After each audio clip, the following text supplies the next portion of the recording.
Hello friends, welcome back to my channel. आज का मेरा टॉपिक है मन को वश में करना इतना कठिन क्यों है और हम सब ऐसा क्या करें जिससे सरलता से मन को वश में किया जा सके। उससे पहले प्लीज़, अगर आप मेरे चैनल पर नए हो, आपने अभी तक मेरा चैनल सब्सक्राइब नहीं किया है तो प्लीज़ मेरा चैनल सब्सक्राइब कर लें, बेल आइकन प्रेस कर दें, जिससे मेरी आगे आने वाली वीडियोज़ की नोटिफिकेशन आपको मिलती रहेंगी। फ्रेंड्स, महाभारत के समय जब श्री कृष्ण अर्जुन को गीता का ज्ञान दे रहे थे, तब अर्जुन भी श्री कृष्ण से यह कहते हैं, हे कृष्ण, यह मन बड़ा ही चंचल, हठी तथा बलवान है। मुझे इस मन को वश में करना वायु को वश में करने के समान अत्यंत कठिन लगता है। अर्जुन कितने बड़े धनुर्धारी थे, उन्होंने यहाँ तक अपनी निद्रा पर भी विजय पा ली थी। वह अर्जुन भी यहाँ कह रहे हैं, मन को वश में करना वायु को वश में करना जितना कठिन कार्य है। बड़े बड़े संतों और विद्वानों का यह कहना है कि प्रत्येक व्यक्ति अर्थात यह आत्मा इस भौतिक शरीर रूपी रथ पर आरूढ़ है और बुद्धि इसका सारथी है, मन लगाम है और इंद्रियां घोड़े हैं। इस प्रकार जो हमारा मन तथा इंद्रियों की संगति के कारण हम जो कर्म करते हैं या कार्य करते हैं, उसके फलस्वरूप जो हमें फल की प्राप्ति होती है या हम जो सुख और दुख का अनुभव करते हैं, वह सुख और दुख का अनुभव इस आत्मा को होता है। अर्थात इस शरीर के माध्यम से यह आत्मा अपने कर्मों का फल भोगती है और यह मन हमारे कर्मों के बंधन का कारण बनता है और यही मन हमारे मुक्ति का कारण भी बनता है। अर्थात इस पूरी सृष्टि में यदि कोई हमारा सबसे बड़ा शत्रु है तो वो हमारा मन ही है और हमारा मन ही हमारा सबसे बड़ा मित्र भी है। देखिए, यदि हम कोई स्वादिष्ट भोजन ग्रहण करते हैं तो हमारी जीवा भोजन का स्वाद लेती है, लेकिन प्रसन्नता कौन अनुभव करता है, उसका आनंद कौन लेता है? हमारी आत्मा। कहते हैं ना, मेरी आत्मा तृप्त हो गई। ऐसे ही यदि अगर हम अग्नि को स्पर्श करते हैं और हमारा हाथ जल जाता है तो पीड़ा किसको होती है? हमारी आत्मा को। जबकि अग्नि को स्पर्श तो हमारे हाथ ने किया था और पीड़ा किसको अनुभव हुई? हमारी आत्मा को। तो जब हमारी इंद्रियां हमारे वश में नहीं होती तो हमें सुख और दुखों को भोगना पड़ता है, क्योंकि हमारा मन वही चाहता है जहाँ हमारी इंद्रियां हमें ले जाती हैं और उन कर्मों के फलस्वरूप हमें सुख और दुख भोगने पड़ते हैं। परंतु यदि हम अपनी इंद्रियों को वश में कर लें तो मन को वश में करना सरल हो जाता है। वैराग्य और निरंतर अभ्यास से अपने मन और इंद्रियों को वश में किया जा सकता है, किंतु यह बड़े बड़े वैरागी और योगियों के लिए भी सरल नहीं है।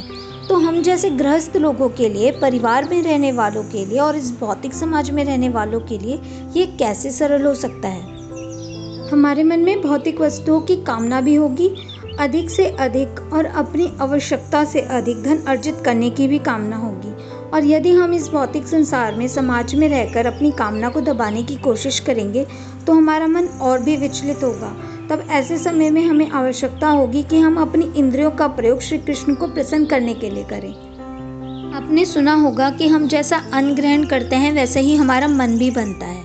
अर्थात जो हम ग्रहण करते हैं उससे हमारे मन और शरीर का निर्माण होता है। अब यह ग्रहण करने का अर्थ सिर्फ भोजन से ही नहीं है, भोजन के अतिरिक्त भी जो हम पूरा दिन अपने मोबाइल में, टीवी में, अपने आसपास देखते हैं, पढ़ते हैं, सुनते हैं, जो भी इंफॉर्मेशन हम अपने अंदर डालते हैं उससे हमारे मन और शरीर का निर्माण होता है।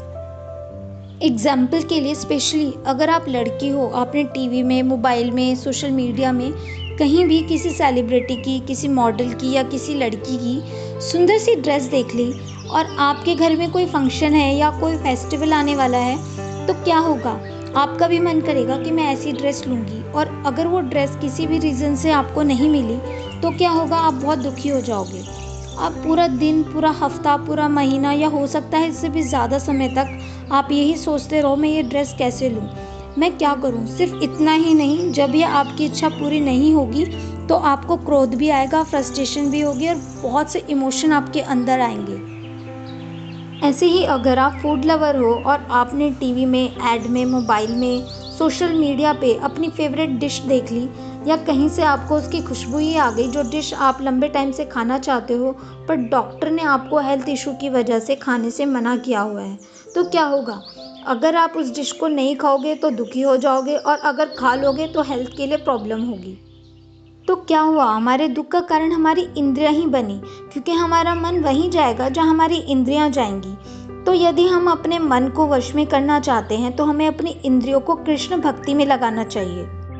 जैसे यदि अपने कानों से हम कुछ सुनना चाहते हैं, श्रवण करना चाहते हैं, तो हमें अधिक से अधिक श्री कृष्ण कथा सुननी चाहिए, कृष्ण भजन सुनने चाहिए, श्री कृष्ण नाम सुनना चाहिए। ये नहीं कि दूसरों की चुगली सुन रहे हैं या व्यर्थ की किसी के घर की कहानी सुन रहे हैं, नहीं। यदि हम अपने कानों से कृष्ण कथा सुनते हैं, भजन सुनते हैं या कृष्ण नाम सुनते हैं, इससे हमारे कान पवित्र होते हैं और जो कथा हमने श्रवण की है उससे हमारा हृदय पवित्र होता है। हमें हमारे मन को नियंत्रित करने की शक्ति प्राप्त होती है। अभी इतनी श्रद्धा, इतनी भक्ति हमारे अंदर नहीं है कि हम पूरा दिन कृष्ण कथा या कृष्ण भजन सुन सके, वो स्थिति अभी हमारी नहीं है। अगर आप कोई म्यूज़िक भी सुनना चाहते हो तो अच्छा पीसफुल सॉफ्ट म्यूज़िक हो वो सुनो, उसके साथ साथ कृष्ण भजन भी सुनो, आपको अलग ही एक पॉजिटिव एनर्जी फील होगी। ऐसे ही अगर हम अपनी आँखों को बेकार की movies, serial, web series, social media पे बेकार के पोस्ट देखकर इन्फॉर्मेशन अपने अंदर डालेंगे तो क्या होगा? हमारा मन कहाँ फोकस्ड होगा और वो और 10 जगह भागेगा, एक जगह कहाँ स्थिर हो पाएगा? अगर आप कोई मूवी, सीरियल्स, वेब सीरीज़ ही देखना चाहते हो तो वो देख सकते हो जो आपकी लाइफ में पॉजिटिविटी लाए, जिसमें कुछ पॉजिटिव कंटेंट हो। और मुझे नहीं लगता कोई ऐसी मूवी या सीरियल्स बनते हैं, हार्डली ही कोई हो सकता है। उसकी जगह आप अपने मोबाइल में मोटिवेशनल स्पीच सुन सकते हो, सत्संग सुन सकते हो, आप कृष्ण कथा सुन सकते हो और अगर आपके पास टाइम है तो अपने पास के किसी मंदिर में जाके अर्च विग्रह के दर्शन कर सकते हो, क्योंकि भगवान ने हमें आंखें उनके अर्च विग्रह के दर्शन करने के लिए ही दी हैं। अगर आपको पूरा दिन न्यूज़ देखना बहुत पसंद है तो ये और भी ज़्यादा डेंजरस है। न्यूज़ में आपको सुबह से शाम तक नेगेटिव ही न्यूज़ देखने को मिलेगी। हार्डली ही कोई मीडिया वाले दिखाते हैं कि वहाँ आज यह अच्छा काम हुआ। तो जब आप पूरा दिन ऐसी न्यूज़ सुनते हो और देखते हो तो ऐसे नेगेटिव न्यूज़ आपके अंदर भी कहीं ना कहीं नेगेटिव इमोशंस को ट्रिगर करती है। अगर आप अवेयर हो तो आप उन इमोशंस को समझ पाओगे और वो नेगेटिव इमोशंस आपके पर्सनल लाइफ में असर डालती ही डालती है, चाहे आपको पता हो या नहीं। अगर आपको न्यूज़ देखने का शौक़ है तो आप सुबह और रात को सोने से पहले तो बिल्कुल भी ना न्यूज़ देखें। आप दिन में थोड़ी देर न्यूज़ देख सकते हो या न्यूज़पेपर पढ़ सकते हो, जिससे आप अपनी सोसाइटी, सिटी या कंट्री को लेकर अपडेट रहें। आप रोज़ सुबह सुबह न्यूज़ देखने के स्थान पर या न्यूज़पेपर पढ़ने के स्थान पर रोज़ सुबह नियम से श्री कृष्ण के अर्च विग्रह के दर्शन करें।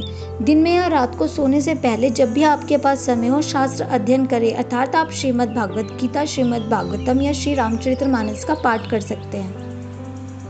इसी प्रकार फ़ोन पर या किसी से बात करते समय हमें पता भी नहीं होता, हम चाहते हुए या ना चाहते हुए भी हम किसी की निंदा कर बैठते हैं, किसी का अपमान कर बैठते हैं या किसी के हृदय को दुख पहुंचा बैठते हैं। इससे हमारे रिश्ते भी बिगड़ते हैं और फिर चाहे हम किसी की निंदा उसके पीछे कर रहे हों, हमको लग सकता है कि वो व्यक्ति नहीं सुन रहा, लेकिन वो एनर्जी उस इंसान तक ज़रूर जाती है। अब चाहे आप उसके विषय में अच्छी बात करो या उसकी निंदा करो, इससे आपका समय तो व्यर्थ होता ही है, आपके रिश्ते भी खराब होते हैं। आपको व्यर्थ की बातें ना कर जितने आवश्यक हो उतनी ही बात करनी चाहिए।